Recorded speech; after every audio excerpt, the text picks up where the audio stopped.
afternoon. Good afternoon, ma'am. Good afternoon, ma'am.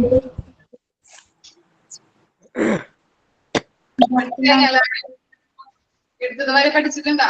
നോക്കിയിട്ടുണ്ടാ?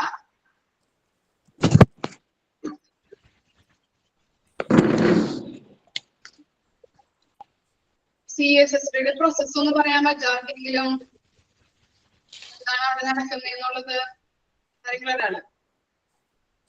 പറഞ്ഞോ. പറയാം.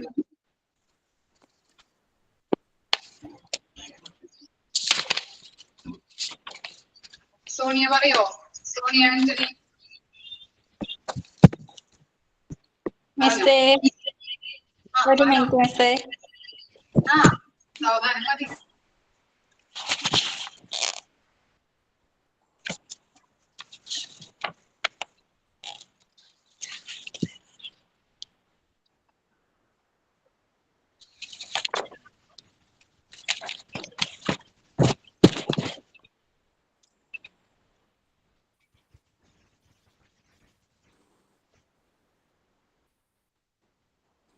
മിസ്സേ, CSSD ആണോ മിസ്സേ?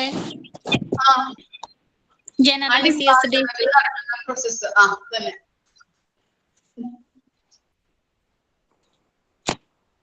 CSSD ഡിപ്പാർട്ട്മെന്റിൽ പ്രോസസ് എന്താണെന്നുള്ളത് പറയാൻ പറ്റുമോ?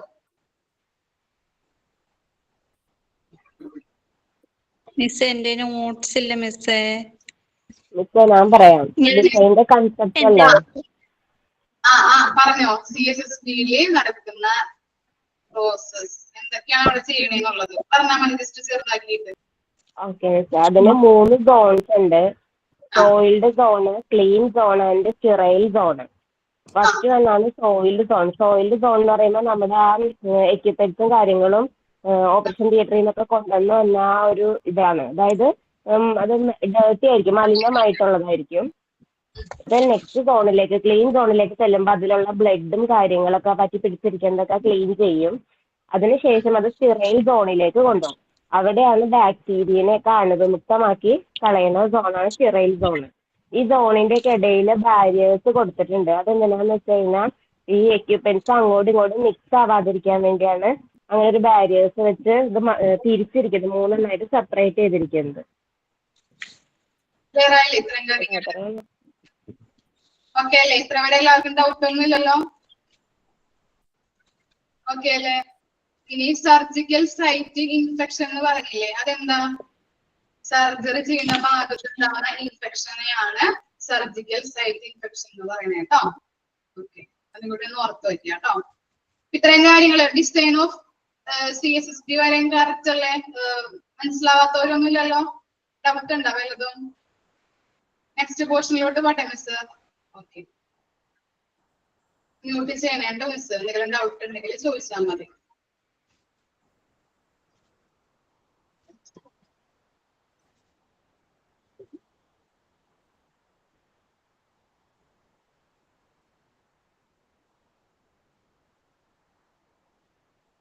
മിനിറ്റ്.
ഓക്കെ, ഇനി നമ്മൾ നെക്സ്റ്റ് എടുക്കാൻ പോകുന്നത് പ്ലാനിങ് ഓഫ് CSSD.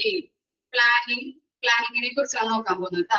ഏരിയ അല്ലെ, CSSD ഡിപ്പാർട്ട്മെന്റിലെ ഏരിയയെ കുറിച്ച്, അവിടെ ഫ്ലോറിന്റെ പ്രത്യേകതകള്, അങ്ങനെയുള്ള കാര്യങ്ങളാണ് ഇതിൽ കൊടുത്തിരിക്കുന്നത് കേട്ടോ. ഫസ്റ്റ് നോക്കാം. The material or items from changed എന്ന് പറഞ്ഞിട്ടുണ്ടെങ്കിൽ എന്താണ്? മലിനമായ കേട്ടോ. നേരത്തെ പറഞ്ഞു തന്നതാണ്. ആർക്കെങ്കിലും കേൾക്കാതൊക്കെ ഉണ്ടെങ്കിൽ ഒന്നും കൂടി പറഞ്ഞതാണ് മിസ്. Changed എന്ന് പറഞ്ഞിട്ടുണ്ടെങ്കിൽ എന്താണ്? മലിനമായ. And germ-free areas. Germ-free എന്ന് പറഞ്ഞിട്ടുണ്ടെങ്കിൽ എന്താണ്? അണുവിമുക്തമാക്കിയ area. Germ-free areas should not get mixed. There should be physical fencing. Fencing എന്ന് പറഞ്ഞിട്ടുണ്ടെങ്കിൽ തടസ്സം. Between soiled, clean and sterilized zone, so that the risk of cross infection spread is reduced. അല്ലെ നമ്മൾ കഴിഞ്ഞ പ്രോസസ്സിൽ പറഞ്ഞില്ലേ കാര്യങ്ങള്? സോയിൽഡ് സോൺ ഉണ്ട്, ക്ലീൻ സോൺ ഉണ്ട്, സ്റ്റെറൈൽ സോൺ ഉണ്ട് അല്ലെ. ഇവര് തമ്മിൽ എന്താണ്? തടസ്സമുണ്ട് അല്ലെ. തടസ്സം വെച്ചിട്ടുണ്ട് അല്ലെ ഇവരുടെ നടുക്ക്. അതെന്തിനു വേണ്ടിയിട്ടാണ്? എന്തെങ്കിലും ഇൻഫെക്ഷൻസോ അല്ലെങ്കിൽ എന്തെങ്കിലും അണുക്കളൊക്കെ മറ്റു ഇതായിട്ട് പടരാതിരിക്കാൻ വേണ്ടിയിട്ട്, മറ്റു സോണുകളുമായിട്ട് പടരാതിരിക്കാൻ വേണ്ടിയിട്ടാണ് അതിന്റെ ഇടയിൽ തടസ്സം വെച്ചിരിക്കുന്നത്. പിന്നെന്താ പറയുന്നത്? അപ്പോ സോയിൽഡ് സോൺ ഉണ്ട്, ക്ലീൻ സോൺ ഉണ്ട്, അതുപോലെ തന്നെ സ്റ്റെറൈൽ സോൺ ഉണ്ട്. ഇതിന്റെ ഡയറക്ഷൻ എന്ന് പറയുന്നത് മറക്കാതിരിക്കണം. എന്താണ്? ഒറ്റ സ്ട്രക്ചറിലെ സിംഗിൾ സ്ട്രക്ചറിലാണ് പോകുന്നത്. പിന്നെന്താ പറയുന്നത്? The floor should be. ഫ്ലോറിനെ കുറിച്ചാണ് പറയുന്നത് അല്ലെ. എന്താണ്? SSPയുടെ ഫ്ലോറിന്റെ പ്രത്യേകതകളെ കുറിച്ചാണ് നമ്മൾ അടുത്ത് പഠിക്കുന്നത്. The floor should B smooth, non skid and powerful. എന്താ പറയുന്നത്? ഫ്ലോർ എന്തായിരിക്കണം? സ്മൂത്ത് ആയിരിക്കണം. അതുപോലെ എന്താണ്? നോൺ സ്കിഡ് എന്ന് പറഞ്ഞിട്ടുണ്ടെങ്കിൽ എന്താണ്? തെന്നിപ്പോവാതെ അല്ലെ. നോൺ സ്കിഡ് എന്ന് പറഞ്ഞാൽ അറിയില്ലേ? തെന്നിപ്പോവാത്ത അല്ലെ, വീഴാതിരിക്കാനുള്ള പ്രതലങ്ങളായിരിക്കണം. അതുപോലെ എന്താണ്? പവർഫുൾ ആയിരിക്കണം. അപ്പൊ ഫ്ലോറിന്റെ പ്രത്യേകതകളാണ് 3 കാര്യങ്ങളാണ് അല്ലെ പറഞ്ഞത്. സ്മൂത്ത് ഉണ്ട്, അതുപോലെ നോൺ സ്കിഡ് ഉണ്ട്, പവർഫുൾ ഉണ്ട്. പിന്നെ നോക്കാം. The area, clean area should be sustained in positive pressures. എന്താ പറയുന്നത്? പോസിറ്റീവ് അറ്റ്മോസ്ഫിയർ കൊടുക്കണം. എവിടെ? ക്ലീനിങ് ഏരിയയിൽ. ക്ലീനിങ് ഏരിയ എന്ന് പറയുന്നത് ഒരു പോസിറ്റീവ് ആയിട്ടുള്ള അറ്റ്മോസ്ഫിയർ പ്രൊവൈഡ് ചെയ്യണം. The area of work should be made of marble or granite or stainless steel. അപ്പോ എന്താണ്? ക്ലീനിങ് ഏരിയ അല്ലെ, അവിടെ വർക്ക് ചെയ്യുന്ന ഏരിയാസ് എന്തുകൊണ്ടായിരിക്കണം മെയ്ഡ് ചെയ്തിരിക്കേണ്ടത്? അല്ലെങ്കിൽ എന്താ പറയാ, മെയ്ഡ് എന്ന് പറഞ്ഞിട്ടുണ്ടെങ്കിൽ അറിയാലോ നിങ്ങൾക്ക്, ഉണ്ടാക്കിയിട്ടുള്ളത് എങ്ങനെയായിരിക്കണം? മാർബിള് വെച്ചിട്ടോ അല്ലെങ്കിൽ ഗ്രാനൈറ്റ് വെച്ചിട്ടോ അല്ലെങ്കിൽ സ്റ്റീല് വെച്ചിട്ടോ ആയിരിക്കണം വർക്ക് അല്ലെ. ഏരിയാസ് ഓഫ് വർക്ക് അല്ലെങ്കിൽ വർക്കിംഗ് ഏരിയ എന്ന് പറയുന്നത് അങ്ങനെയുള്ള മാർബിള് വെച്ചിട്ടോ ഗ്രാനൈറ്റ് വെച്ചിട്ടോ അല്ലെങ്കിൽ സ്റ്റീല് വെച്ചിട്ടോ ആയിരിക്കണം പണിതേണ്ടത്. The sterilization must be arranged for autoclaving by steam as well as by gas. Autoclaving കേട്ടിട്ടുണ്ടോ? ഓട്ടോക്ലേവ് എന്ന് പറഞ്ഞാല് ഓട്ടോക്ലേവിംഗ് എന്താണ്? ഓട്ടോക്ലേവ് എന്ന് പറഞ്ഞാല് അറിയോ? എന്താണ്? മെഷീനാണ് അല്ലെ. എന്തിനുള്ള മെഷീനാണ്? സ്റ്റീം ചെയ്യാന് അല്ലെ. സ്റ്റീം സ്റ്റെറിലൈസേഷൻ അല്ലെ. അണുവിമുക്തമാക്കാൻ വേണ്ടിയിട്ട് ഓരോരോ എക്യുപ്മെന്റ്സ് അണുവിമുക്തമാക്കാൻ വേണ്ടിയിട്ട് അല്ലെ വേണ്ടിയിട്ടുള്ള എക്യുപ്മെന്റ്സിനെയാണ് ഓട്ടോക്ലേവിംഗ് എന്ന് പറയുന്നത്. ഓട്ടോക്ലേവ്സ്. അപ്പൊ അതെങ്ങനെയായിരിക്കണം? അണുവിമുക്തമാക്കുന്നത് 2 രീതികളിലൂടെയാണ്. ഒന്നല്ലെങ്കിൽ സ്റ്റീം വെച്ചിട്ട്. സ്റ്റീം എന്ന് പറഞ്ഞത് അറിയാലോ. സ്റ്റീം എന്താ? ആവി അല്ലെ. ആവിയിലോ അല്ലെങ്കിൽ എന്താണ്? ഗ്യാസ് വഴിയോ ആണ് സ്റ്റെറിലൈസേഷൻ ചെയ്യുന്നത്. ക്ലിയർ ആയോ? ഇത്രയും പോയിന്റ് ഒന്നും കൂടി പറയാം. എന്താണ് നമ്മൾ പറഞ്ഞു അല്ലെ? Soiled zone, clean zone, sterile zone ഉണ്ടെന്ന്. അപ്പോ ഇതിന് തടസ്സം അല്ലെ, തടസ്സം വെച്ചിരിക്കുന്നത് സോയിൽഡ് സോണും ക്ലീൻ സോണിലും ഐറ്റംസ് തമ്മിൽ മിക്സ് ആവാതിരിക്കാൻ, അതുപോലെ എന്താണ്? ക്രോസ് ഇൻഫെക്ഷൻ സ്പ്രെഡ് ആവാതിരിക്കാനും കൂടിയാണ്. അത് റെഡ്യൂസ് ചെയ്യാനായിട്ടാണ് ഇങ്ങനെ ഫിസിക്കൽ ഫെൻസിങ് അല്ലെ, ഫെൻസിങ് വെച്ചിരിക്കുന്നത്, തടസ്സം ഉണ്ടാക്കിയിരിക്കുന്നത്. അതുപോലെ എന്താണ്? ഫ്ലോറിന്റെ പ്രത്യേകതകൾ എന്തൊക്കെയാണ്? സ്മൂത്ത് ആയിരിക്കണം, നോൺ സ്കിഡ് അല്ലെ, തെന്നിപ്പാത അങ്ങനത്തെ രീതിയിലായിരിക്കണം. പിന്നെന്താണ്? പവർഫുൾ ആയിരിക്കണം. പിന്നെന്താണ്? ക്ലീനിങ് ഏരിയ എന്ന് പറയുന്നത് പോസിറ്റീവ് അറ്റ്മോസ്ഫിയർ നൽകുന്ന രീതിയിലുള്ളതായിരിക്കണം. അവിടെ വർക്ക് ചെയ്യുന്ന ഏരിയയുടെ പ്രത്യേകതകൾ എന്താണ്? എങ്ങനെയായിരിക്കണം അവ നിർമ്മിച്ചിരിക്കുന്നത്? മാർബിൾ കൊണ്ടോ ഗ്രാനൈറ്റ് കൊണ്ടോ അല്ലെങ്കിൽ സ്റ്റീൽ കൊണ്ടോ ആയിരിക്കണം ആ വർക്കിംഗ് ഏരിയ എന്ന് പറയുന്നത് അത് നിർമ്മിച്ചിരിക്കുന്നത്. പിന്നെ എന്താ പറയുന്നത്? സ്റ്റെറിലൈസേഷൻ ചെയ്യാനായിട്ട് നമ്മള് 2 രീതിയിലാണ് അല്ലെ. ഓട്ടോക്ലേവ് എന്ന് പറഞ്ഞിട്ടുണ്ടെങ്കിൽ ആ സ്റ്റെറിലൈസേഷൻ ചെയ്യുന്ന എക്യുപ്മെന്റ്സ്, ആ മെഷീനെയാണ് പറയുന്നത് ഓട്ടോക്ലേവ് എന്ന് പറയുന്നത്. അതിന് അടുത്ത ഇതിൽ പഠിക്കൂട്ടെ നമ്മളപ്പോ പറഞ്ഞു തരാം മിസ്.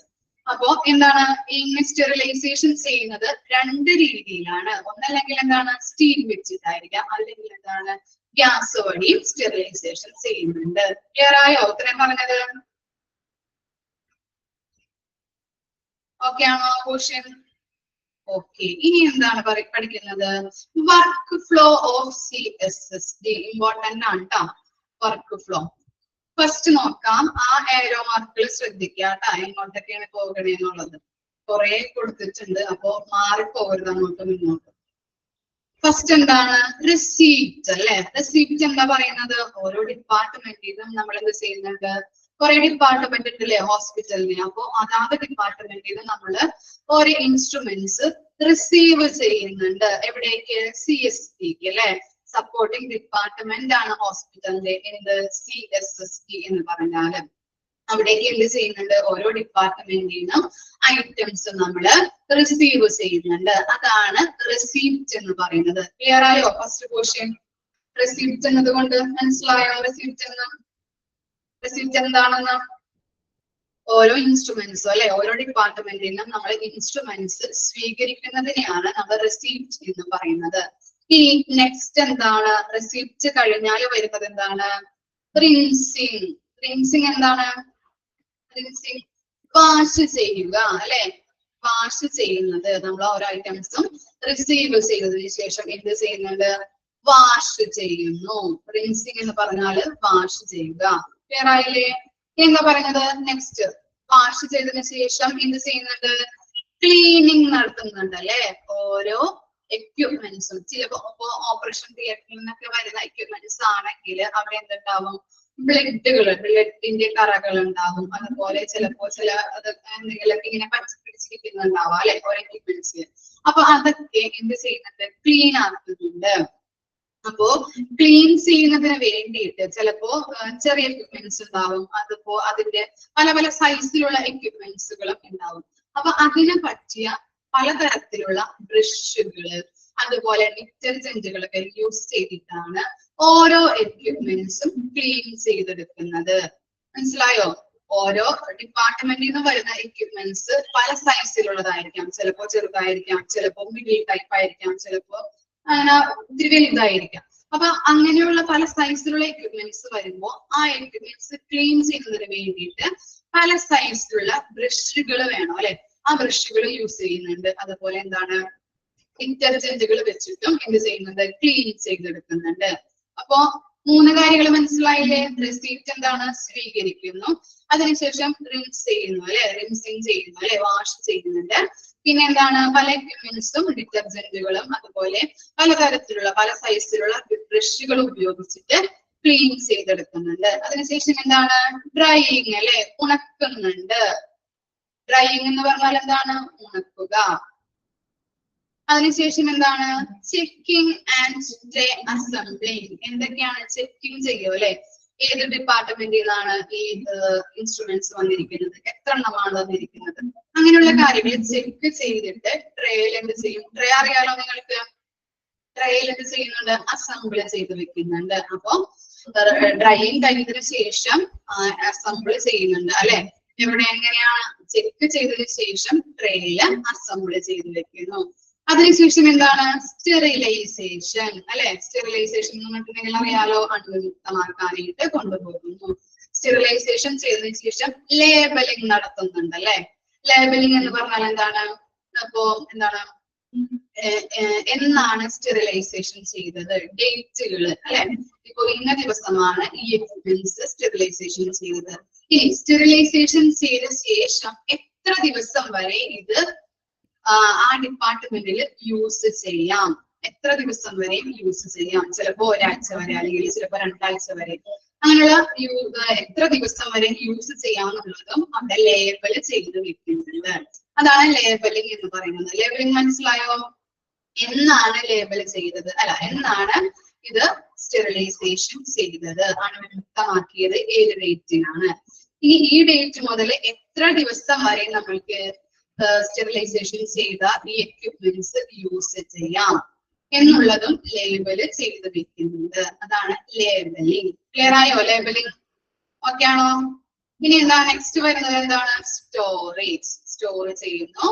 അതിനുശേഷം എന്ത് ചെയ്യുന്നു? ഇഷ്യൂ ആൻഡ് ഡിസ്ട്രിബ്യൂഷൻ, അല്ലെ? അതാത് ഡിപ്പാർട്ട്മെന്റിലേക്ക് ഏതൊക്കെ ഡിപ്പാർട്ട്മെന്റിൽ നിന്നാണോ ഏത് ഇൻസ്ട്രുമെന്റ്സ് കൊണ്ടുവന്നത് ആ ഡിപ്പാർട്ട്മെന്റിലേക്ക് തന്നെ തിരികെ ട്രാൻസ്ഫർ ചെയ്ത് കൊടുക്കുന്നു. ക്ലിയർ ആയോ?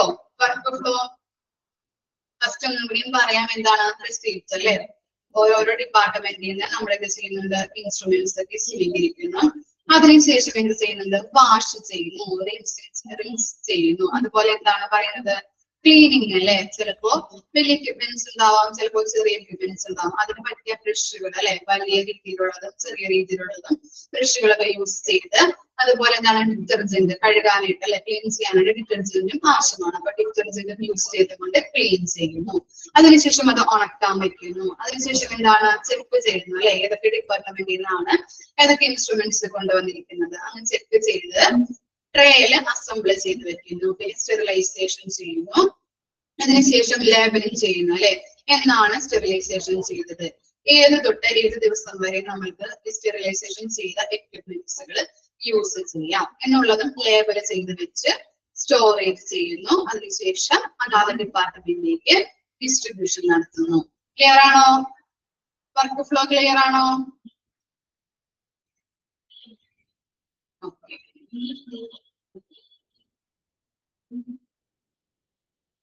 ഇമ്പോർട്ടന്റ് ആണ് കേട്ടോ. എഴുതി വെച്ച് തന്നെ പഠിക്കണം കേട്ടോ. അങ്ങോട്ടും ഇങ്ങോട്ടും മാറിപ്പോരുത്. കുറെ ഉള്ളത് കൊണ്ട് അങ്ങോട്ടും ഇങ്ങോട്ടും മാറിപ്പോകും കേട്ടോ. ഇനി എന്താ പറയുന്നത്? ഓർഗാനോഗ്രാം. ഓർഗാനോഗ്രാം എന്ന് പറഞ്ഞിട്ടുണ്ടെങ്കിൽ എന്താണ്? ഹൈരാർക്കി, അല്ലെ? ഹൈരാർക്കി. അപ്പോ CSSBയിലുള്ള സ്റ്റാഫുകളുടെ ഹൈരാർക്കിയാണ് താഴെ കൊടുത്തിരിക്കുന്നത്. എന്താണ്? ടോപ്പ് ടു ബോട്ടം ആണ്, അല്ലെ? അവരുടെ പവർ പോയിരിക്കുന്നത്. ഫസ്റ്റ് പൊസിഷനിൽ ഇരിക്കുന്നത് ആരാണ്? ഇൻചാർജ് അല്ലെങ്കിൽ മാനേജർ ആയിരിക്കും, അല്ലെ? മാനേജറിന് കീഴിലുള്ളത് ആരായിരിക്കാം? ടെക്നീഷ്യൻസ്, അല്ലെ? CSSB ടെക്നീഷ്യൻസ് ആണ്. അതിന് താഴെ കീഴിൽ ആരായിരിക്കാം?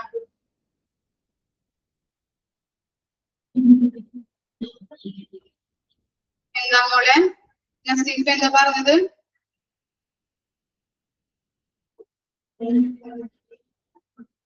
ക്ലിയർ ആയില്ലല്ലോ മാമിന്. വർക്ക് ഫ്ലോ പറയണോ ഒന്നും കൂടിയും? പറയാനാണോ? കാണുന്നില്ലേ work flow? കാണിക്കാനോ? Okay.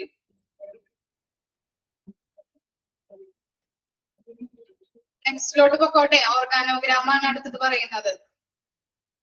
Okay okay. ഇനി എന്താ പറയുന്നത്? അപ്പൊ ഫസ്റ്റ് പൊസിഷനിൽ ആരാണ്? CSSB ആരാണ്? ഇൻചാർജ് അല്ലെങ്കിൽ മാനേജർ ആയിരിക്കും, അല്ലെ? First position. പിന്നെ ആരായിരിക്കും? ടെക്നീഷ്യന്മാരുണ്ടാവാം. അതിന് കീഴിൽ ആരായിരിക്കാം? അസിസ്റ്റന്റ്. അതിന് കീഴിൽ ആരാണ്? Store keeper or clerk. Clerical work ചെയ്യുന്നവരായിരിക്കാം. അതിനുശേഷം ഏറ്റവും ലാസ്റ്റ് ആയിട്ട് വരുന്നത് ആരാണ്? House keeping സ്റ്റാഫുകള്. ക്ലിയർ ആയോ? ആദ്യം ഇൻചാർജ് അല്ലെങ്കിൽ മാനേജർ ആയിരിക്കാം. ടെക്നീഷ്യൻസ് ഉണ്ടാവാം. അതിന് കീഴിൽ ടെക്നീഷ്യൻസിന് കീഴിലായിട്ട് വരുന്നത് ആരാണ്? അസിസ്റ്റന്റുമാര്. അതിന് കീഴില് ക്ലർക്ക്. അതിന്റെ അടിയിൽ ആരായിരിക്കാം? ഏറ്റവും ലാസ്റ്റ് പൊസിഷനിൽ വരുന്നത് ഹൗസ് കീപ്പിംഗ് സ്റ്റാഫുകൾ. ഇതും ഇമ്പോർട്ടന്റ് ആണ്. മാറിപ്പോരുത്, അങ്ങോട്ടും ഇങ്ങോട്ടും മാറിപ്പോരുത്. ചിലപ്പോ അസിസ്റ്റന്റ് ആണോ അല്ലെങ്കിൽ ചിലപ്പോ ടെക്നീഷ്യൻസ് ആണോ സെക്കൻഡ് പൊസിഷനിൽ വരുന്നതെന്നൊക്കെ ക്വസ്റ്റ്യൻ ചോദിക്കുമ്പോൾ നമുക്ക് മാറിപ്പോരുന്നതാണ്. ഓക്കെ. എഴുതി വെച്ചത് പഠിക്കുന്നോണ്ട് ഇതൊക്കെ ഇമ്പോർട്ടന്റ് ആണ്. ഒന്നും വിട്ടുകളയാനില്ല. ഇനി എന്താ പറയുന്നത്? അടുത്ത ഫ്ലോ ചാർട്ട്. അതാ 3 തരത്തിലുള്ള ഫ്ലോ ചാർട്ടാണ് നമ്മളിപ്പോ പഠിച്ചത്. അങ്ങോട്ട് ഇങ്ങോട്ട് മാറരുത്. ഇനി എന്താണ്? Functional areas. മറ്റത് മനസ്സിലായോ? ഓർഗാനോഗ്രാം ക്ലിയർ അല്ലേ? ഈ പറഞ്ഞതല്ലോ. ഓക്കെ. ഇനി എന്താണ് ഫങ്ഷണൽ ഏരിയാസ് അറ്റ് CSSD എന്താ പറഞ്ഞത്? ഫസ്റ്റ് നമ്മൾ കണ്ടു അല്ലെ, റിസീവിംഗ് ഏരിയ ഉണ്ട്. അതുപോലെ എന്താണ് സെപ്പറേറ്റ് കൗണ്ടറുകളായിട്ടാണ് ഓരോന്നും കൊടുത്തിരിക്കുന്നത് അല്ലെ. ഇപ്പോ റിസീവിംഗ് ഏരിയയിൽ നിന്ന് നമ്മൾ എന്ത് ചെയ്തു? ഓരോ ഡിപ്പാർട്ട്മെന്റിൽ നിന്നും ഇൻസ്ട്രുമെന്റ്സ് റിസീവിംഗ് ഏരിയയിലൂടെ സ്വീകരിക്കുന്നു. ഇനി വീണ്ടും സ്റ്റെറിലൈസ് ഒക്കെ ചെയ്ത് നമ്മൾ എന്ത് ചെയ്യുന്നുണ്ട്? ഡിസ്ട്രിബ്യൂട്ട് ചെയ്യുന്നുണ്ട് അല്ലെ. അത് റിസീവിംഗ് ഏരിയയിലൂടെ അല്ല ചെയ്യുന്നത്, നമ്മൾ എന്ത് ചെയ്യുന്നുണ്ട്? ഡിസ്ട്രിബ്യൂഷൻ ഏരിയയിലൂടെയാണ്. ആണോ? റിസീവിംഗ് ഏരിയയും ഡിസ്ട്രിബ്യൂഷൻ ഏരിയയും സെപ്പറേറ്റ് കൗണ്ടറുകളാണ്. ഓർക്കണോട്ട്, അത് പഠിക്കാനുണ്ട്, ഞാൻ പറഞ്ഞു തരാം അത് വരുമ്പോ കേട്ടോ. അപ്പോ മറക്കരുത്, റിസീവിംഗ് ഏരിയയിലൂടെ അല്ല നമ്മള് സ്റ്റെറിലൈസ് ചെയ്തിട്ട് അണുവിമുക്തമാക്കിയിട്ട് വീണ്ടും തിരികെ കൊടുക്കുന്നത്, അത് ഡിസ്ട്രിബ്യൂഷൻ ഏരിയയിലൂടെയാണ്. അതിനധികം രണ്ടിനും റിസീവിംഗ് ഏരിയക്കും ആയാലും ഡിസ്ട്രിബ്യൂഷൻ ഏരിയക്കും ആയാലും സെപ്പറേറ്റ് കൗണ്ടറിലൂടെയാണ് തിരികെ കൊടുക്കുന്നത് കേട്ടോ. ക്ലിയർ ആയില്ല? അത് വരുമ്പോ മിസ് പറഞ്ഞു തരാം. ഇപ്പൊ എന്താണ്? റിസീവിംഗ് ഏരിയ ഉണ്ട്, അതിനുശേഷം ഏത് ഏരിയയിലേക്ക് പോകുന്നു? ക്ലീനിങ് ഏരിയയിലോട്ട് പോകുന്നുണ്ട് അല്ലെ ഐറ്റംസ്. അതിനുശേഷം പാക്കിംഗ് ഏരിയ, സ്റ്റെറിലൈസേഷൻ ഏരിയ, അതിനുശേഷം സ്റ്റോറേജ് ഏരിയ ഉണ്ട്, പിന്നെ ലാസ്റ്റ് വണ്ണാണ് ഡിസ്ട്രിബ്യൂഷൻ ഏരിയ. ഐറ്റംസ് എന്ത് ചെയ്യുന്നുണ്ട്? അതാത് ഡിപ്പാർട്ട്മെന്റിലേക്ക് തിരികെ കൊടുക്കുന്നുണ്ട്. ക്ലിയർ ആയില്ലേ? ഇതും പഠിക്കുക ക്ലിയർ ആക്കിയിട്ട്, അങ്ങോട്ടും ഇങ്ങോട്ടും മാറരുത്, ഇമ്പോർട്ടന്റ് ആണ് കേട്ടോ. ഓക്കെ, ഫസ്റ്റ് വൺ നോക്കാം. Receiving area. ഫസ്റ്റ് വൺ എന്താണ്? Receiving area. Items used from several departments of the hospital are transferred to CSSD for cleaning and sterilization. അല്ലെ, എന്താണ്? എല്ലാ ഡിപ്പാർട്ട്മെന്റിനും ഹോസ്പിറ്റലുകൾക്ക് ഡിഫറെന്റ് ഡിപ്പാർട്ട്മെന്റ്സ് ഉണ്ട്. ആ ഡിപ്പാർട്ട്മെന്റ്സിൽ നിന്ന് എന്താണ്? ഓരോ ഇൻസ്ട്രുമെന്റ്സും ട്രാൻസ്ഫർ ചെയ്യുന്നുണ്ട് അല്ലെ CSSD ഡിപ്പാർട്ട്മെന്റിലേക്ക്. എന്തിനു വേണ്ടിയിട്ടാണ്? ക്ലീൻ ചെയ്യാനും അതുപോലെ സ്റ്റെറിലൈസ് ചെയ്യാനും വേണ്ടിയിട്ടാണ് എന്ത് ചെയ്യുന്നത്? CSSDക്ക് ഓരോ ഡിപ്പാർട്ട്മെന്റിൽ നിന്നും ഇൻസ്ട്രുമെന്റ്സ് റിസീവ് ചെയ്യുന്നത്. Preferably, the items which get stained with blood or body fluid should be contaminated with sodium hypochlorite solution in the user department itself before sending the CSSD. എന്താ പറയുന്നത്? ഇപ്പോ ഓപ്പറേഷൻ തിയേറ്ററിലൊക്കെ ആണെങ്കിൽ സ്റ്റെയിൻഡ് എന്ന് പറഞ്ഞിട്ടുണ്ടെങ്കിൽ എന്താണ് stained meaning?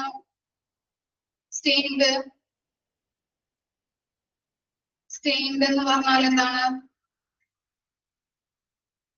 കറ പറ്റിയ, കറ എന്നൊക്കെ പറയുമല്ലോ, ബ്ലഡിന്റെ കറകളൊക്കെ ഇല്ലേ, അതിനെയാണ് പറയുന്നത് സ്റ്റെയിൻഡ് ട്ടാ. അപ്പൊ എന്താണ്? ഇപ്പൊ ഓപ്പറേഷൻ തിയേറ്ററുകളിൽ നമ്മള് ഓരോ ഇൻസ്ട്രുമെന്റ്സ് യൂസ് ചെയ്യും അല്ലെ. അപ്പൊ എന്തുണ്ടാവും? ചിലപ്പോ ചില ഇൻസ്ട്രുമെന്റ്സിൽ ബ്ലഡിന്റെ കറകൾ ഉണ്ടാവാം. അതുപോലെ എന്താണ്? ബോഡി ഫ്ലൂയിഡ് ഒക്കെ പറ്റി പിടിച്ചിരിക്കുന്നുണ്ടാവാം. അത് എന്ത് ചെയ്യണം? ആ ഡിപ്പാർട്ട്മെന്റിൽ വെച്ച് തന്നെ ഡീകണ്ടാമിനേറ്റഡ് ആക്കിയ ശേഷം മാത്രമേ ആ ഇൻസ്ട്രുമെന്റ്സ് CSSDയിലേക്ക് ട്രാൻസ്ഫർ ചെയ്യാനായിട്ട് പാടുള്ളൂ. ക്ലിയർ ആയോ പോയിന്റ്? ഇപ്പൊ ഓപ്പറേഷൻ തിയേറ്ററിൽ യൂസ് ചെയ്തിരിക്കുന്ന ഇൻസ്ട്രുമെന്റ്സ് അവിടെ വെച്ച് തന്നെ ഡീകണ്ടാമിനേറ്റഡ് ആക്കിയിട്ട് അതിനുശേഷം മാത്രമാണ് CSSDയിലേക്ക് നമ്മൾക്ക് സ്റ്റെറിലൈസേഷന് വേണ്ടിയിട്ട് ട്രാൻസ്ഫർ ചെയ്യാൻ പറ്റുള്ളൂ. ക്ലിയർ ആയോ? ഡീകണ്ടാമിനേഷൻ ആ ഡിപ്പാർട്ട്മെന്റിൽ വെച്ച് നമ്മൾ എന്ത് ചെയ്യുന്നുണ്ട്? ഡീകണ്ടാമിനേഷൻ ചെയ്യുന്നുണ്ട് അല്ലെ. അങ്ങനെ ഡീകണ്ടാമിനേഷൻ ചെയ്യാൻ വേണ്ടി ഉപയോഗിക്കുന്നതാണ് ഏത് solution? Sodium hypochlorite solution. Clear ആയോ? ആ ഡിപ്പാർട്ട്മെന്റിൽ വെച്ച് തന്നെ സോഡിയം ഹൈപ്പോക്ലോറൈറ്റ് സൊല്യൂഷൻ വെച്ചിട്ട് ഡീകണ്ടാമിനേഷൻ നടത്തിയ ശേഷം മാത്രമേ എവിടേക്ക് ട്രാൻസ്ഫർ ചെയ്യാൻ പാടുള്ളൂ? CSSDയിലേക്ക് ട്രാൻസ്ഫർ ചെയ്യാൻ പാടുള്ളൂ സ്റ്റെറിലൈസേഷന് വേണ്ടിയിട്ട്. ക്ലിയർ ആയോ പോയിന്റ്? ഓക്കെ ആണോ? ഒന്നും കൂടി പറയണോ മിസ്? ഇപ്പൊ ഓപ്പറേഷൻ തിയേറ്ററിലൊക്കെയാണ് നമ്മൾ എന്ത് കുറെ ഇൻസ്ട്രുമെന്റ്സ് യൂസ് ചെയ്യുന്നത് അല്ലെ. അപ്പൊ അവിടെ ഓപ്പറേഷൻ നടത്തുമ്പോൾ എന്താണ്? ചിലപ്പോ ആ ഇൻസ്ട്രുമെന്റ്സില് ബ്ലഡിന്റെ കറകള് അല്ലെങ്കിൽ എന്താണ് ബോഡി ഫ്ലൂയിഡ് ഒക്കെ പച്ചപ്പിടിച്ചിരിക്കുന്നുണ്ടാവും. അപ്പോ ആ ഡിപ്പാർട്ട്മെന്റിൽ വെച്ച് തന്നെ ഡീകണ്ടാമിനേഷൻ നടത്തിയ ശേഷം മാത്രമേ CSVയിലേക്ക് അത് സ്റ്റെറിലൈസ് ചെയ്യാനായിട്ട് ട്രാൻസ്ഫർ ചെയ്യാൻ പാടുള്ളൂ. അങ്ങനെ ഡീകണ്ടാമിനേഷൻ നടത്തണമെങ്കിൽ ഏത് സൊല്യൂഷൻ ആണ് യൂസ് ചെയ്യേണ്ടത്? സോഡിയം ഹൈപ്പോക്ലോറൈറ്റ് സൊല്യൂഷൻ യൂസ് ചെയ്യണം. ക്ലിയർ ആയില്ലേ? ഇനി എന്താ പറയുന്നത്? The accepting area of CSSD should have entry door outside through the window with the counter. ഇത് പറഞ്ഞില്ലേ, ഓരോ റിസീവിംഗ് ഏരിയയ്ക്ക് പ്രത്യേക രീതിയിലുള്ള ഒരു വിൻഡോയും ഉണ്ടാവും, കൗണ്ടറും ഉണ്ടാവും. അതിലൂടെയാണ് ഐറ്റംസ് അവർ റിസീവ് ചെയ്തെടുക്കുന്നത്. ക്ലിയർ ആയോ? ക്ലിയർ ആയോ എന്താണെന്നുള്ളത്? ആക്സെപ്റ്റിംഗ് ഏരിയ എന്ന് പറഞ്ഞാൽ എന്താണ്? റിസീവിംഗ് ഏരിയ ആണ്. ഈ റിസീവിംഗ് ഏരിയയിൽ ഓരോ ഡിപ്പാർട്ട്മെന്റിൽ നിന്നും ഐറ്റംസ് കൊണ്ടുവരുമ്പോ അവിടെ ഓരോ വിൻഡോ ഉണ്ടാവും. വിൻഡോയിൽ ഒരു പ്രത്യേക കൗണ്ടർ ഉണ്ടാവും. ആ കൗണ്ടറിൽ കൂടെയാണ് അവർ ഉള്ളിലേക്ക് ഐറ്റംസുകൾ സ്വീകരിക്കുകയുള്ളൂ. മനസ്സിലായില്ലേ? എന്താ പറയുന്നത്? The items should be counted and received. First എന്ത് ചെയ്യുന്നവര്? എത്ര ഐറ്റംസ് ഉണ്ട് അല്ലെ? ഇന്ന ഡിപ്പാർട്ട്മെന്റിൽ നിന്ന് കൊണ്ടുവന്നിരിക്കുന്ന ഐറ്റംസ് എത്ര എണ്ണമുണ്ട് കൗണ്ട് ചെയ്യും. 1, 2, 3 എന്നൊക്കെ പറഞ്ഞിട്ട് എന്ത് ചെയ്യും? കൗണ്ട് ചെയ്തിട്ടാണ് റിസീവ് ചെയ്തെടുക്കുന്നത്. പിന്നെന്താ പറയുന്നത്? Subsequently, the instruments are examined and unsharpened instruments are sorted out or disposed of. എന്താ പറയുന്നത്? ഇപ്പോ ഇങ്ങനെ ഒരു കൗണ്ട് ചെയ്ത് റിസീവ് ചെയ്യും അല്ലെ? അതിനുശേഷം ഇൻസ്ട്രുമെന്റ്സ് ഒന്നുകൂടി എക്സാമിൻ ചെയ്യും അല്ലെ? നിരീക്ഷിക്കും. ആ ഇൻസ്ട്രുമെന്റ്സിന് എന്തെങ്കിലും ഇപ്പൊ കത്രികയൊക്കെ ആണെങ്കിൽ എന്താണ് വളഞ്ഞിരിപ്പുണ്ടോ, അല്ലെങ്കിൽ എന്താണ് ഒരു ഭാഗം ഒടിഞ്ഞു പോയിട്ടുണ്ടോ, അല്ലെങ്കിൽ എന്താണ് കത്രികയ്ക്ക് മൂർച്ചയുണ്ടോ എന്നിങ്ങനെ അവര് എക്സാമിൻ ചെയ്ത് നോക്കും. അപ്പോ ആ വളഞ്ഞിരിക്കുന്നതോ അല്ലെങ്കിൽ എന്താണ് മൂർച്ചയില്ലാത്തതോ ആയിട്ടുള്ള ഇൻസ്ട്രുമെന്റ്സ് അവര് ഡിസ്പോസ് ചെയ്യുന്നുണ്ട്. ക്ലിയർ ആയില്ലേ? അതിന് ഉപയോഗിക്കാൻ പറ്റില്ലല്ലോ, അതുകൊണ്ട് തന്നെ അവര് ഡിസ്പോസ് ചെയ്യുന്നുണ്ട്. Necessary entries of accepted items are made in the record. പിന്നെ എന്ത് ചെയ്യുന്നുണ്ട്? ആ ഐറ്റംസുകൾ എത്ര എണ്ണമുണ്ട് അങ്ങനെയുള്ള കാര്യങ്ങളൊക്കെ റെക്കോർഡ് ചെയ്ത് വെക്കുന്നുണ്ട്. Afterwards, the items are transferred to cleaning area. ഇതെല്ലാം ചെയ്ത് കഴിഞ്ഞതിന് ശേഷമാണ് ക്ലീനിങ് ഏരിയയിലോട്ട് ഈ ഐറ്റംസ് ട്രാൻസ്ഫർ ചെയ്യുന്നത്. ക്ലിയർ ആയോ? റിസീവിംഗ് ഏരിയ പറഞ്ഞത് എന്താ പറഞ്ഞത്? ഓരോ ഡിപ്പാർട്ട്മെന്റിനും നമ്മൾ എന്ത് ചെയ്യുന്നുണ്ട്? ക്ലീൻ ചെയ്യാനും സ്റ്റെറിലൈസ് ചെയ്യാനുമായിട്ട് സാധനങ്ങള് CSVക്ക് കൊണ്ടുവരുന്നുണ്ട്. അവിടെ എന്താ പറയുന്നത്? ഇപ്പൊ ഓപ്പറേഷൻ തിയേറ്ററിലൊക്കെ ആണെങ്കിൽ ബ്ലഡിന്റെ കറകളോ അല്ലെങ്കിൽ എന്താണ് ബോഡി ഫ്ലൂയിഡ് ഒക്കെ പറ്റി പിടിച്ചിരിക്കുന്ന ഇൻസ്ട്രുമെന്റ്സ് ആണെങ്കിൽ ആ ഡിപ്പാർട്ട്മെന്റിൽ വെച്ച് തന്നെ ഡീകണ്ടാമിനേഷൻ നടത്തിയ ശേഷം മാത്രമേ CSVയിലേക്ക് കൊണ്ടുവരാനായിട്ട് പാടുള്ളൂ. പിന്നെന്താ പറയുന്നത്? അവിടെ CSVയിലേക്ക് ഐറ്റംസ് കൊണ്ടുവരുമ്പോ എങ്ങനെയാണ് അവർ സ്വീകരിക്കുന്നത്? ഒരു വിൻഡോ ഉണ്ടാവും, അതുപോലെ തന്നെ എന്താണ് കൗണ്ടേഴ്സിലൂടെ ആയിരിക്കും അല്ലെ? പ്രത്യേകമായിട്ടൊരു കൗണ്ടർ ഉണ്ടാവും. അതിലൂടെയാണ് ഐറ്റംസ് അവര് റിസീവ് ചെയ്തെടുക്കുന്നത്. ഫസ്റ്റ് എന്ത് ചെയ്യുന്നത്? ഐറ്റംസ് റിസീവ് ചെയ്യുമ്പോ ഫസ്റ്റ് എന്ത് ചെയ്യും? കൗണ്ട് ചെയ്യും. എന്നിട്ടാണ് അവര് അത് റിസീവ് ചെയ്യുള്ളൂ. പിന്നെന്താ പറയുന്നത്? പിന്നെ അവർ എന്ത് ചെയ്യുന്നുണ്ട്? ഇൻസ്ട്രുമെന്റ്സ് എക്സാമിൻ ചെയ്യുന്നുണ്ട് അല്ലെ? അതിനുശേഷം എന്തെങ്കിലും ഒടിഞ്ഞിട്ടുള്ളതോ വളഞ്ഞിരിക്കുന്നതോ അല്ലെങ്കിൽ മൂർച്ചയില്ലാത്തതോ ആയിട്ടുള്ള ഐറ്റംസ് ഡിസ്പോസ് ചെയ്യുന്നുണ്ട്. പിന്നെ ഓരോ ഇൻസ്ട്രുമെന്റ്സും ഓരോ ഐറ്റംസിന്റെ കാര്യങ്ങൾ റെക്കോർഡ് ചെയ്ത് വെക്കുന്നുണ്ട്. അതിനുശേഷം ഇതെല്ലാം കഴിഞ്ഞതിന് ശേഷമാണ് ക്ലീനിങ് ഏരിയയിലോട്ട് ഐറ്റംസ് ട്രാൻസ്ഫർ ചെയ്യുന്നത്. ഓക്കെ ആണോ? റിസീവിംഗ് ഏരിയ മനസ്സിലായോ? ഇനി എന്താ പറയുന്നത്? നെക്സ്റ്റ് വൺ ആണ് ക്ലീനിങ് ഏരിയ. ക്ലീനിങ് ഏരിയ നോക്കാം. Here the instruments are cleaned either manually or by using machines. അല്ലെ? മാനുവലി ക്ലീൻ ചെയ്യുന്ന അല്ലെ കൈ കൊണ്ട് കഴുകാൻ പറ്റിയ മെഷീൻസുകളുണ്ട്, എക്യുപ്മെന്റ്സുകൾ ഉണ്ടാവാം. അതുപോലെ എന്താണ് മെഷീൻസ് യൂസ് ചെയ്ത് ക്ലീൻ ചെയ്യുന്ന എക്യുപ്മെന്റ്സും ഉണ്ടാകാം. For manual washing with water supply, detergent and brushes of many size and shape are needed in area. അപ്പൊ എന്താ പറയുന്നത്? കൈ കൊണ്ടല്ലേ മാനുവലി കഴുകാൻ പറ്റുന്ന എക്യുപ്മെന്റ്സ് ഒക്കെ ആണെങ്കിൽ അതിന് എന്ത് വേണം? വാട്ടർ സപ്ലൈ വേണം അല്ലെ? വാട്ടർ വേണം കഴുകാനായിട്ട്. അതുപോലെ എന്താണ് ഡിറ്റർജന്റ് ആവശ്യമാണ്. പിന്നെ എന്താണ് ഞാൻ പറഞ്ഞു അല്ലെ? പലതരത്തിലുള്ള എക്യുപ്മെന്റ്സുകളൊക്കെ ഉണ്ടെങ്കിൽ പലതരത്തിലുള്ള ഷേപ്പിലുള്ള ബ്രഷുകളും അതിനാവശ്യമാണ് ക്ലീൻ ചെയ്യാൻ വേണ്ടിയിട്ട്. അപ്പൊ അങ്ങനെയുള്ള ബ്രഷുകളും അവിടെ ആവശ്യമാണ്. മാനുവലി മനസ്സിലായില്ലേ? മാനുവൽ വാഷിങ്ങിന് എന്തൊക്കെ ആവശ്യമാണ്? വാട്ടർ സപ്ലൈ വേണം, ഡിറ്റർജന്റ് വേണം, പലതരത്തിലും ഷേപ്പിലും അല്ലെ സൈസിലും ഷേപ്പിലുമുള്ള ബ്രഷുകളും അത് ക്ലീൻ ചെയ്യാനായിട്ട് ആവശ്യമാണ്. ക്ലിയർ ആയോ ഇത്രയും കാര്യം? ഇനി നെക്സ്റ്റ് നോക്കാം കേട്ടോ. ഇമ്പോർട്ടന്റ് ആണ് അടുത്തത് പറയുന്നത്. Ultrasonic washer is a machine which is used for cleaning surgical tools. എന്താ പറയുന്നത്? സർജിക്കൽ ടൂൾസ് ക്ലീൻ ചെയ്യാൻ ഉപയോഗിക്കുന്ന മെഷീൻ ഏതാണ് ചോദിക്കുമ്പോൾ നിങ്ങൾ എന്ത് എഴുതും?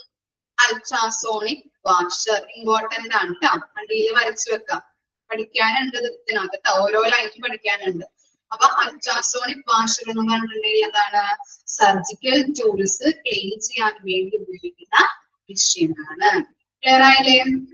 In turns high frequency sound waves into mechanical vibration that makes small bubbles that burst on the internal surface of the tools and remove the waste particles. എന്താ പറയുന്നത്? ഈ അൾട്രാസോണിക് വാഷർ യൂസ് ചെയ്ത് അല്ലെ എന്താണ് സർജിക്കൽ ടൂൾസുകള് ക്ലീൻ ചെയ്യാൻ വേണ്ടി ഉപയോഗിക്കുന്ന ഒരു മെഷീൻ ആണെന്ന് പറഞ്ഞു അല്ലെ. അപ്പോ അൾട്രാസോണിക് വാഷർ എന്ത് ചെയ്യുന്നുണ്ട്? ഹൈ ഫ്രീക്വൻസി സൗണ്ട് വേവ്സ് പുറപ്പെടുവിച്ച് അതിലെന്ത് ചെയ്യുന്നുണ്ട്? വൈബ്രേഷൻ, മെക്കാനിക്കൽ വൈബ്രേഷൻ ഉണ്ടാകുന്നുണ്ട്. Ultrasonic sound high frequency sound വേവുകൾ പുറപ്പെടുവിക്കുമ്പോൾ വൈബ്രേഷൻ നടക്കുന്നുണ്ട്, വൈബ്രേഷൻ ഉണ്ടാകുന്നുണ്ട്. അപ്പൊ ഈ വൈബ്രേഷൻ ഉണ്ടാകുന്നതിലൂടെ സ്മോൾ ബബിൾസ് ഉണ്ടാകുന്നുണ്ട്. നിങ്ങൾ കണ്ടിട്ടില്ലേ വെള്ളത്തിലൊക്കെ വൈബ്രേറ്റ് ചെയ്യുമ്പോൾ എന്താണ്? സ്മോൾ ബബിൾസ് ഉണ്ടാവാറുണ്ട് അല്ലെ. അങ്ങനെ ബബിൾസ് ഉണ്ടാവുന്നുണ്ട്. ആ ബബിൾസ് ഉണ്ടാകുന്നതിലൂടെ ഓരോ എക്യുപ്മെന്റ്സിലെയും ഉള്ളിലൊക്കെ ഇങ്ങനെ കറകളോ എന്തെങ്കിലും പാർട്സുകളൊക്കെ പറ്റിപ്പിടിച്ചിരിക്കുകയാണെന്നുണ്ടെങ്കിൽ ഈ ബബിൾസ് പോയി തട്ടി തട്ടി എന്ത് ചെയ്യുന്നുണ്ട്? ആ പാർട്സുകള് റിമൂവ് ചെയ്യാനായിട്ട് പറ്റുന്നുണ്ട്. അതാണ് അൾട്രാസോണിക് വാഷറിലൂടെ ചെയ്യുന്നത്. ക്ലിയർ ആയോ? എന്താ പറയുന്നത്? അൾട്രാസോണിക് വാഷറിൽ എന്താണ്? ഹൈ ഫ്രീക്വൻസി സൗണ്ട് വേവ്സ് പുറപ്പെടുവിക്കുന്നുണ്ട്. അതിലൂടെ എന്താണ്? മെക്കാനിക്കൽ വൈബ്രേഷൻ ഉണ്ടാകുന്നുണ്ട് അല്ലെ. വൈബ്രേഷൻ നടക്കുമ്പോൾ സ്മോൾ ബബിൾസ് എന്ത് ചെയ്യുന്നുണ്ട്? ഉണ്ടാകുന്നുണ്ട്. ഇങ്ങനെ ബബിൾസ് ഉണ്ടാകുമ്പോൾ ബബിൾസ് പോയി ഓരോ പാർട്സിന്റെ ഇടയിലും തട്ടി തട്ടി എന്തുണ്ടാവുന്നുണ്ട്? ആ വേസ്റ്റ് പാർട്ടിക്കിൾസ് അല്ലെ, വേസ്റ്റുകൾ എന്ത് ചെയ്യുന്നുണ്ട്? റിമൂവ് ചെയ്യാനായിട്ട് പറ്റുന്നുണ്ട്. ക്ലിയർ ആയോ ആ കാര്യം? ഓക്കെ. ഇനി എന്താ പറയുന്നത്? After the tools R washed and they are dried in the oven dryer and transferred into parking area. എന്ത് ചെയ്യുന്നുണ്ട്? ഇങ്ങനെ വാഷ് ചെയ്ത് ഓവൻ ഡ്രയറിലിട്ട് ഡ്രയർ ചെയ്തിട്ട് അല്ലെ ഉണക്കിയിട്ട് പാർക്കിംഗ് ഏരിയയിലോട്ട് ട്രാൻസ്ഫർ ചെയ്യുന്നു. ഇക്കാര്യങ്ങളാണ് ക്ലീനിങ് ഏരിയയിൽ നടക്കുന്നത്. ക്ലിയർ ആയില്ലേ? ക്ലീനിങ് ഏരിയയിൽ എന്തൊക്കെയാ പറഞ്ഞത്? മാനുവലി അതുപോലെ മെഷീനിലും എന്ത് ചെയ്യാൻ പറ്റും? നമുക്ക് എക്യുപ്മെന്റ്സ് ക്ലീൻ ചെയ്യാൻ പറ്റും. മാനുവലി ക്ലീൻ ചെയ്യുന്ന അല്ലെ, മാനുവലി വാഷ് ചെയ്യാൻ വേണ്ടിയിട്ട് എന്തൊക്കെ ആവശ്യമാണ്? വാട്ടർ സപ്ലൈ ആവശ്യമാണ്, ഡിറ്റർജന്റ് ആവശ്യമാണ്, അതുപോലെ സൈസിൽ പലതരത്തിലുള്ള സൈസിലും ഷേപ്പിലുമുള്ള ബ്രഷുകളും ആവശ്യമാണ്. പിന്നെന്താ പറഞ്ഞത്? സർജിക്കൽ ടൂൾസ് അല്ലെ, സർജിക്കൽ ടൂൾസ് ക്ലീൻ ചെയ്യാൻ വേണ്ടിയിട്ട് യൂസ് ചെയ്യുന്ന മെഷീനാണ് അൾട്രാസോണിക് വാഷർ എന്ന് പറഞ്ഞത്. അതെങ്ങനെയാ പ്രവർത്തിപ്പിക്കുന്നത്? എന്താണ്? ഹൈ ഫ്രീക്വൻസി സൗണ്ട് വേവ്സ് പുറപ്പെടുവിച്ച് വൈബ്രേഷൻ ഉണ്ടാകുന്നുണ്ട്. അതുവഴി എന്താണ്? സ്മോൾ ബബിൾസ് എന്ത് ചെയ്യുന്നുണ്ട്? എക്യുപ്മെന്റ്സിന്റെ ഓരോ പാർട്ടിലും പോയിട്ട് തട്ടുമ്പോ വേസ്റ്റുകള് റിമൂവ് ചെയ്യാൻ പറ്റുന്നുണ്ട്. പിന്നെ എന്താണ്? ഇതിങ്ങനെ വാഷ് ചെയ്തതിനു ശേഷം ഓവൻ ഡ്രയറിലിട്ട് ഉണക്കി പിന്നീട് അടുത്ത ഏരിയയിലേക്ക് അല്ലെ, പാർക്കിംഗ് ഏരിയക്ക് പാക്കിംഗ് ഏരിയയിലേക്ക് എന്ത് ചെയ്യുന്നുണ്ട്? ട്രാൻസ്ഫർ ചെയ്യുന്നുണ്ട്. ഓക്കെ ആണോ?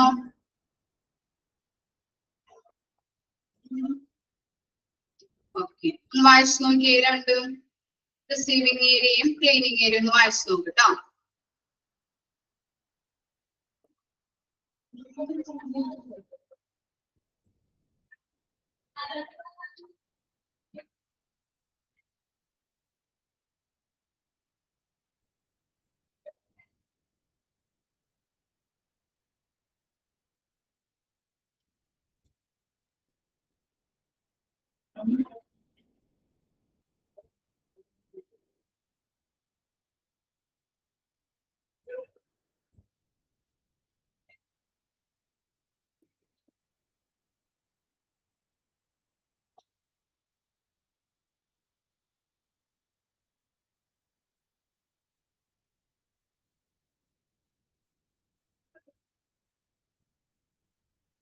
ക്ലിയർ ആയി മിസ്സിനോട് പറയണം കേട്ടോ, അടുത്തത് പോർഷൻ എടുക്കാനാണ്.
ഓക്കെ ആണോ?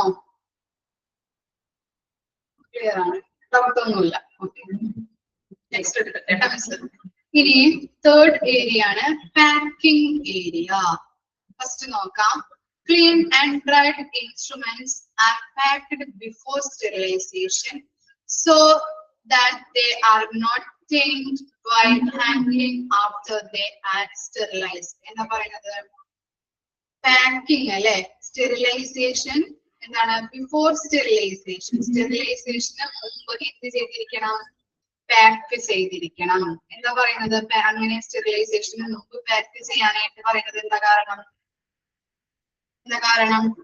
പോസ്റ്റ് പാക്കിങ് കഴിഞ്ഞിട്ട് അല്ലെ, സ്റ്റെറിലൈസേഷൻ ചെയ്തതിന് ശേഷമല്ല, സോറി, ബിഫോർ സ്റ്റെറിലൈസേഷൻ അല്ലേ പറയണത്. അപ്പോ സ്റ്റെറിലൈസേഷന് മുമ്പ് നമ്മൾ പാക്ക് ചെയ്തിരിക്കണം. എന്താ പറയുന്നത് അങ്ങനെ?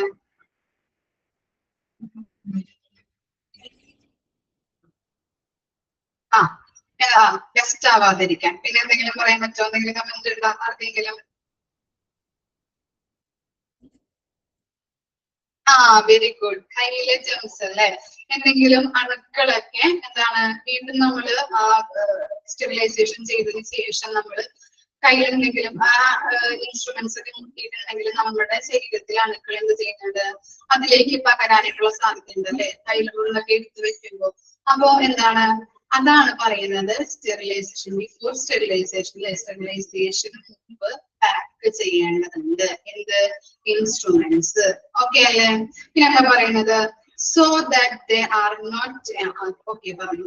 ഇനി most of the items are packed in trays which are covered with double layer of cotton cloth, paper envelopes are so available. എന്ന് പറയുന്നത് നമ്മൾ പറഞ്ഞ പോലെ, മിസ് പറഞ്ഞ പോലെ സ്റ്റീം ചെയ്തിട്ടും അതുപോലെ തന്നെ ഗ്യാസ് ഉപയോഗിച്ചിട്ടും സ്റ്റെറിലൈസേഷൻ ചെയ്യാന്നുള്ളത്. അപ്പോ സ്റ്റീം ഉപയോഗിച്ച് സ്റ്റെറിലൈസേഷൻ ചെയ്യുമ്പോൾ എന്താണ്? കോട്ടൺ ക്ലോത്തും അതുപോലെ പേപ്പർ എൻവലപ്സും ഉപയോഗിച്ചിട്ട് ഡബിൾ ലെയർ ഉപയോഗിച്ചിട്ടാണ് കവർ ചെയ്ത് വെക്കുന്നത്. സ്റ്റീം സ്റ്റെറിലൈസേഷൻ നടത്തുമ്പോൾ ഉള്ള കാര്യമാണ് പറഞ്ഞത്. സ്റ്റീം സ്റ്റെറിലൈസേഷൻ ആവി ഉപയോഗിച്ചിട്ട് സ്റ്റെറിലൈസേഷൻ ചെയ്യുമല്ലോ. അപ്പോ എന്താണ് ചെയ്യുന്നത്? പേപ്പർ എൻവലപ്സ് അതുപോലെ എന്താണ് കോട്ടൺ ക്ലോത്ത് ഉപയോഗിച്ചിട്ട് ഡബിൾ ലെയറിൽ കവർ ചെയ്തിട്ട് എന്ത് ചെയ്യുന്നുണ്ട്? ചെയ്ത് വെക്കുന്നുണ്ട്. ക്ലിയർ ആയോ? ഓക്കെ ആണോ?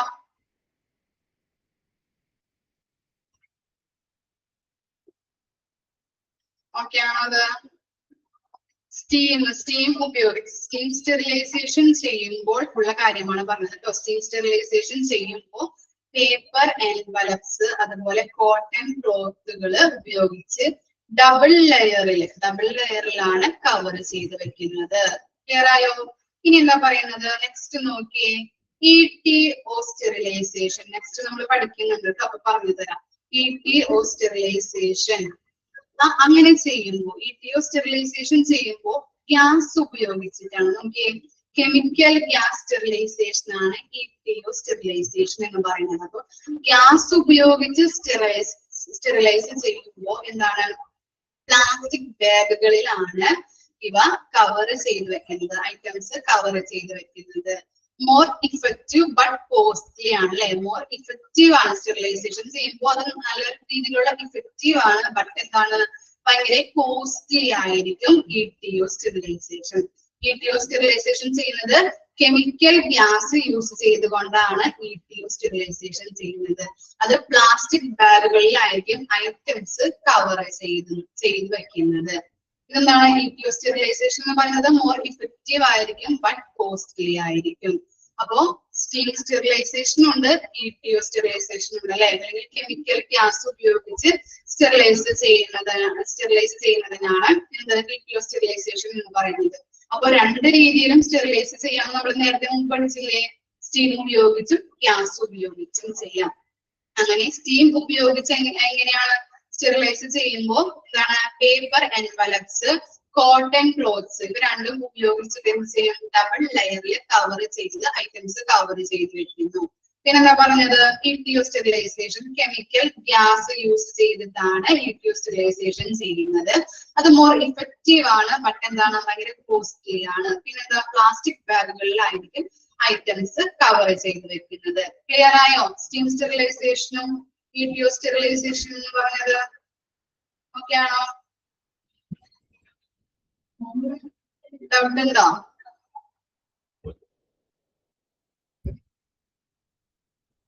Okay, മനസ്സിലായി. After packing and sealing, the instruments are transferred for sterilization.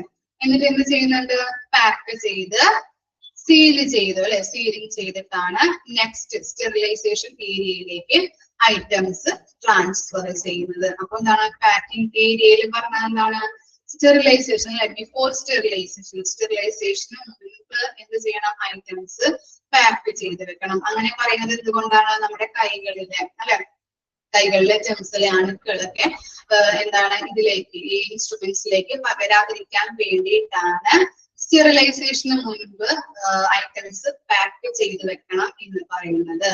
പിന്നെ എന്താ പറഞ്ഞത്, രണ്ട് രീതിയിലുള്ള സ്റ്റെറിലൈസേഷൻ ഉണ്ട് അല്ലെ.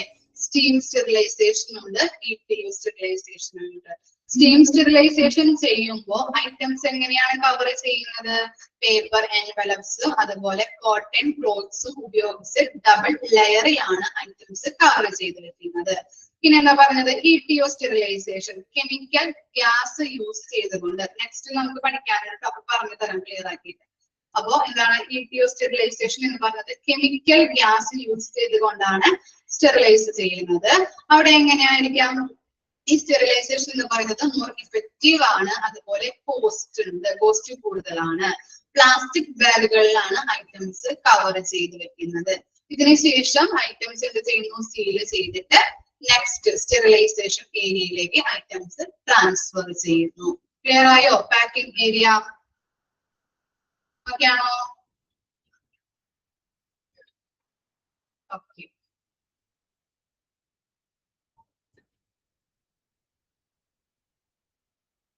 ഇനി എന്താ, നെക്സ്റ്റ് ഏരിയയാണ് സ്റ്റെറിലൈസേഷൻ ഏരിയ. സ്റ്റെറിലൈസേഷൻ ചെയ്യുന്നത് രണ്ട് മെത്തേഡിലൂടെയാണ്. നമ്മൾ പഠിച്ചിട്ടുണ്ടല്ലോ, സ്റ്റീം അല്ലെ, സ്റ്റീം സ്റ്റെറിലൈസേഷനും അതുപോലെ എന്താണ്, കെമിക്കൽ ഗ്യാസ് സ്റ്റെറിലൈസേഷനും വഴിയാണ്. രണ്ട് രീതിയിലൂടെയാണ് സ്റ്റെറിലൈസേഷൻ ചെയ്യുന്നത്. ഫസ്റ്റ് നോക്കാം, ഓട്ടോക്ലേവ്സ് സ്റ്റീം സ്റ്റെറിലൈസേഷൻ അല്ലെ. സ്റ്റീം സ്റ്റെറിലൈസേഷൻ ചെയ്യാൻ വേണ്ടി ഉപയോഗിക്കുന്ന മെഷീൻ ആണ് എന്ത്, ഓട്ടോക്ലേവ്സ് കേട്ടോ. മറക്കരുത്, ചോദ്യം വരാം അതിൽ നിന്നൊക്കെ. ഓക്കെ, ഇനി എന്താ നോക്കാം, steam under pressure is the most affordable method of sterilisation അല്ലെ. ഭൂരിഭാഗവും ഐറ്റംസ്, എല്ലാ ഇൻസ്ട്രുമെന്റ്സും, ഭൂരിഭാഗമുള്ള ഇൻസ്ട്രുമെന്റ്സും സ്റ്റെറിലൈസ് ചെയ്യാൻ ഉപയോഗിക്കുന്നത് സ്റ്റീം സ്റ്റെറിലൈസേഷൻ ആണ്. മോസ്റ്റ് അഫോർഡബിൾ ആയിട്ടുള്ള ഒരു മെത്തേഡ്, സ്റ്റെറിലൈസേഷൻ ചെയ്യാൻ വേണ്ടിയിട്ടുള്ള ഒരു മെത്തേഡ് എന്ന് പറയുന്നത് സ്റ്റീം സ്റ്റെറിലൈസേഷൻ ആണ് കേട്ടോ. പിന്നെ എന്താ പറയുന്നത്, autoclave produce steam at temperature of 121 degree centigrade under 15 pounds of pressure. എന്താ പറയുന്നത്? ഈ ഓട്ടോക്ലേവ് മെഷീൻ എന്ത് ചെയ്യുന്നുണ്ട്? സ്റ്റീം പ്രൊഡ്യൂസ് ചെയ്യുന്നുണ്ട്. ആ ടെമ്പറേച്ചർ എങ്ങനെയായിരിക്കാം? 121 ഡിഗ്രി സെന്റിഗ്രേഡില്. അതുപോലെ എന്താണ് പ്രഷർ കൊടുക്കുന്നത് എങ്ങനെയാണ്? 15 pounds. പൗണ്ട്സ് എന്ന് പറഞ്ഞാൽ എന്താണ്? Pounds units of measuring weight. Units of measuring weight ഇതിനെയാണ് പൗണ്ട്സ് എന്ന് പറയുന്നത്. Units of measuring weight. അപ്പൊ ജസ്റ്റ് ഒന്ന് അറിഞ്ഞിരുന്നാൽ മതി കേട്ടോ. അപ്പൊ എന്താണ് ഓട്ടോക്ലേവ് എന്ന് പറഞ്ഞിട്ടുണ്ടെങ്കിൽ സ്റ്റീം സ്റ്റെറിലൈസേഷൻ ചെയ്യാനായിട്ട് യൂസ് ചെയ്യുന്ന മെഷീൻ ആണ്. അതെങ്ങനെയാണ് ഓട്ടോക്ലേവ് പ്രൊഡ്യൂസ് ചെയ്യുക അല്ലെ? സ്റ്റീം പ്രൊഡ്യൂസ് ചെയ്തിട്ട് ടെമ്പറേച്ചർ എങ്ങനെ കൊടുക്കുന്നത്? 121 ഡിഗ്രി സെന്റിഗ്രേഡ്. അതുപോലെ പ്രഷർ എങ്ങനെയാണ്? 15 poundsലാണ് കൊടുക്കുന്നത്. ഇനി എന്താ പറയുന്നത്? This process 20 minutes is needed to sterilize. അപ്പൊ സ്റ്റീം സ്റ്റെറിലൈസേഷൻ ചെയ്യാൻ ഉപയോഗിക്കുന്ന അല്ലെങ്കിൽ സ്റ്റീം സ്റ്റെറിലൈസേഷൻ പ്രോസസ്സ് ചെയ്യുമ്പോൾ എത്ര ടൈമാണ് എടുക്കുന്നത്? 20 minutes ആണ് എടുക്കുന്നത്. ആ പ്രോസസ്സ് സ്റ്റീം സ്റ്റെറിലൈസേഷൻ ചെയ്യാൻ ആ പ്രോസസ്സിന് വേണ്ടിയിട്ട് എത്ര ടൈം എടുക്കുന്നുണ്ട്? 20 minutes എടുക്കുന്നുണ്ട്. ക്ലിയർ ആയില്ലേ? ഓട്ടോക്ലേവ് സ്റ്റീം സ്റ്റെറിലൈസേഷൻ എന്ന് പറയുന്നത് ഓട്ടോക്ലേവ് മെഷീൻ ഉപയോഗിച്ചാണ് സ്റ്റീം സ്റ്റെറിലൈസേഷൻ ചെയ്യുന്നത്. അവിടെ എന്താണ് എല്ലാ മോസ്റ്റ് ഓഫ് ഐറ്റംസും അല്ലെ ഭൂരിഭാഗം എല്ലാ എക്യുപ്മെന്റ്സും സ്റ്റീം സ്റ്റെറിലൈസേഷൻ ആണ് ചെയ്യുന്നത്. മോസ്റ്റ് അഫോർഡബിൾ മെത്തേഡ് എന്നും കൂടിയും പറയാൻ പറ്റും. പിന്നെ എങ്ങനെയാണ്? 121 ഡിഗ്രി സെന്റിഗ്രേഡ് ടെമ്പറേച്ചർ കൊടുക്കുന്നുണ്ട്. അതുപോലെ എന്താണ് പ്രഷർ അവിടെ കൊടുക്കുന്നത്? 15 pounds ആണ്.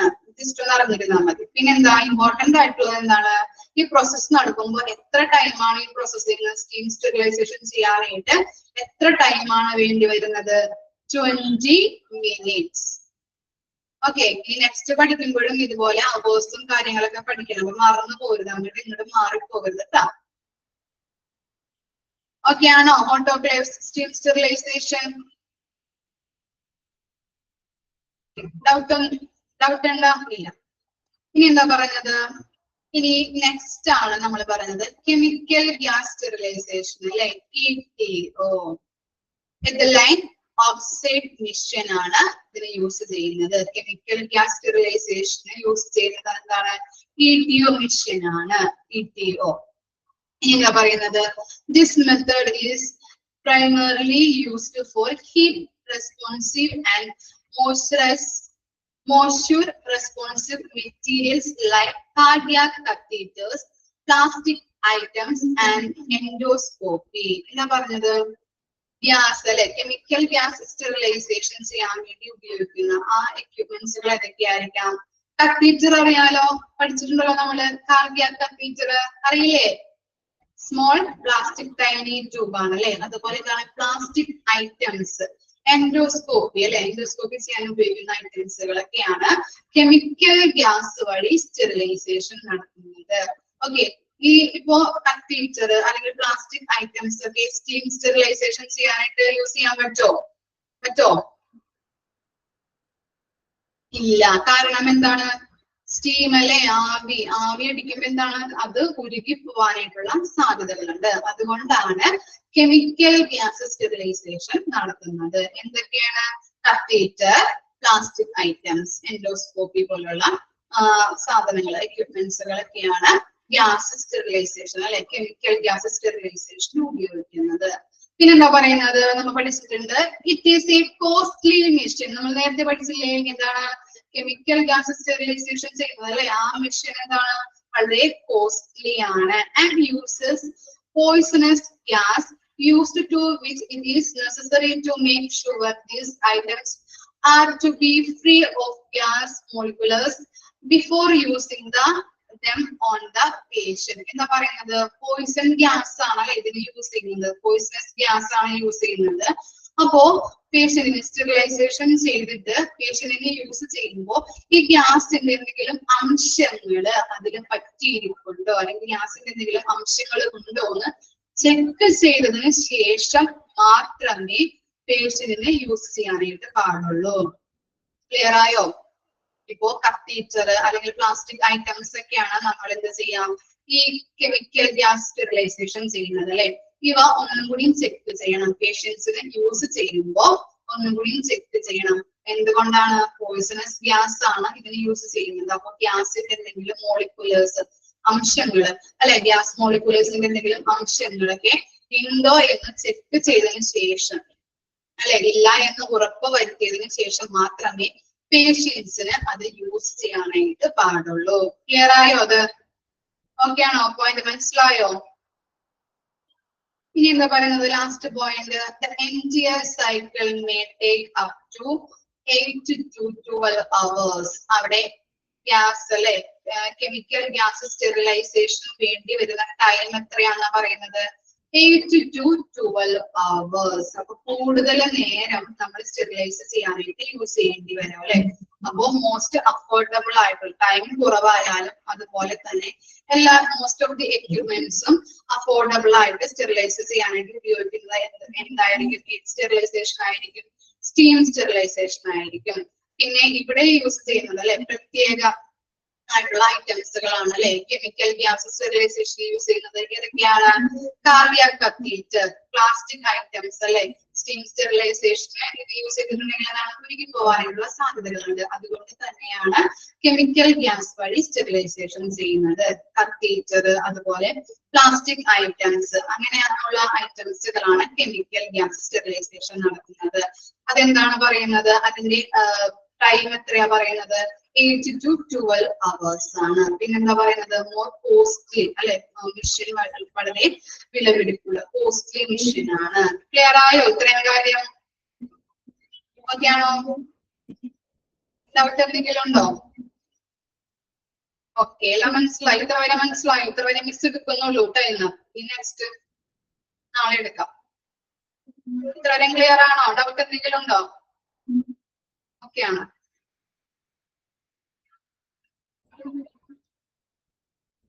Okay, thank you. ഇത്ര വരെ നാളെ പഠിച്ചിട്ട് വന്നോട്ടോ. പഠിക്കാതിരിക്കരുത്. ഫ്ലോ ചാർട്ട് 3 എണ്ണമാണ് പഠിച്ചേക്കുന്നത് നമ്മൾ. അങ്ങോട്ട് ഇങ്ങോട്ട് മാറിപ്പോകരുത്. ഇമ്പോർട്ടന്റ് ആണ്, ക്വസ്റ്റ്യൻ വരും. ഓക്കെ, ഇന്ന് പഠിച്ചേക്കുന്ന എല്ലാ കാര്യങ്ങളും ഇമ്പോർട്ടന്റ് ആണ് കേട്ടോ. നല്ല രീതിയിൽ വായിച്ച് പഠിച്ചാലേ കിട്ടുള്ളൂ. മറക്കരുത് കേട്ടോ. ഓക്കെ, നാളെ വരുമ്പോ പഠിച്ചിട്ട് വരാം.